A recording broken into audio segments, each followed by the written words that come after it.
नमस्कार, आप देख रहे हैं न्यूज प्लस 21। मैं हूं आपके साथ ललिता चक्रधारी। 23 जनवरी को बिहार के पूर्व मुख्यमंत्री कर्पूरी ठाकुर को भारत रत्न देने का ऐलान हुआ था। अब 11 दिन बाद मोदी सरकार ने भारतीय जनता पार्टी के वरिष्ठ नेता लाल कृष्ण आडवाणी को भारत रत्न से सम्मानित करने का ऐलान किया है। राष्ट्र के सर्वोच्च सम्मान का सफरनामा कैसे तय होता है, ये आज हम आपको बताने जा रहे हैं, तो ये वीडियो पूरी जरूर देखें। भारत रत्न भारत का सर्वोच्च नागरिक सम्मान है। यह पुरस्कार देश के प्रति अमूल्य योगदान के लिए किसी भी जाति, धर्म, लिंग, व्यवसाय या क्षेत्र के व्यक्ति को दिया जा सकता है। इन सेवाओं में कला, साहित्य, विज्ञान, समाज सेवा और खेल शामिल है। भारत रत्न दिए जाने की शुरुआत 2 जनवरी 1954 से हुई थी। सबसे पहला सम्मान स्वतंत्र भारत के पहले गवर्नर जनरल चक्रवर्ती राजगोपालाचारी, दूसरा राष्ट्रपति डॉक्टर सर्वपल्ली राधाकृष्णन और तीसरा साइंटिस्ट चंद्रशेखर वेंकट रमन को दिया गया था। अब जानते हैं कि अब तक कितनी हस्तियों को ये सम्मान मिल चुका है। बता दें आपको, अब तक अलग अलग क्षेत्रों की 50 हस्तियों को भारत रत्न से नवाजा जा चुका है। यह सम्मान गैर भारतीयों को भी दिया गया है। हालांकि सम्मानित हुए व्यक्तियों में अब तक ज्यादातर राजनेता ही रहे हैं। मरणोपरांत सर्वप्रथम लाल बहादुर शास्त्री को पुरस्कार दिया गया था। राजनीति से अलग दूसरे क्षेत्रों में भारत रत्न प्राप्त करने वाली कुछ शख्सियत हैं।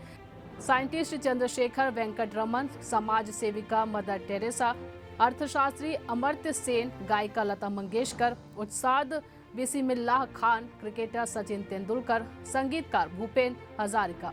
अब जानते हैं कि भारत रत्न देने की प्रक्रिया क्या है। भारत रत्न पुरस्कार किसी औपचारिक नामांकन प्रक्रिया के अधीन नहीं है। देश के प्रधानमंत्री किसी भी व्यक्ति को पुरस्कार के लिए नामित कर सकते हैं। इसके अलावा मंत्रिमंडल के सदस्य, राज्यपाल और मुख्यमंत्री भी प्रधानमंत्री को सिफारिशें भेज सकते हैं। इन सिफारिशों पर प्रधानमंत्री कार्यालय में विचार विमर्श होता है और उसके बाद राष्ट्रपति को अंतिम मंजूरी के लिए भेजा जाता है। राष्ट्रपति की स्वीकृति के बाद ही किसी व्यक्ति को भारत रत्न से सम्मानित किया जाता है। हर साल अधिकतम 3 हस्तियों को भारत रत्न दिया जा सकता है। हालांकि ये जरूरी नहीं है कि हर साल भारत रत्न सम्मान दिया ही जाना है। किसी व्यक्ति के जीवन काल या मरणोपरांत दोनों तरह से यह दिया जाता है। अब जानते हैं कि भारत रत्न से सम्मानित लोगों को क्या क्या मिलता है। भारत रत्न से सम्मानित व्यक्ति को एक मेडल और आधिकारिक प्रमाण पत्र दिया जाता है। यह मेडल पीपल के पत्ते जैसा दिखता है, जो शुद्ध तांबे का होता है। यह 5.8 सेंटीमीटर लंबा, 4.7 सेंटीमीटर चौड़ा और 3.1 मिलीमीटर मोटा होता है। पत्ते पर प्लेटिनम का चमकता सूरज बना होता है। इसका किनारा भी प्लेटिनम का होता है। मेडल पर नीचे चांदी से हिंदी में भारत रत्न लिखा होता है, जबकि पीछे राष्ट्रीय प्रतीक अशोक स्तंभ बना होता है और नीचे हिंदी में सत्यमेव जयते लिखा होता है। वही सर्टिफिकेट में सम्मानित व्यक्ति का नाम, सम्मानित किए जाने का साल और राष्ट्रपति के साइन होते हैं।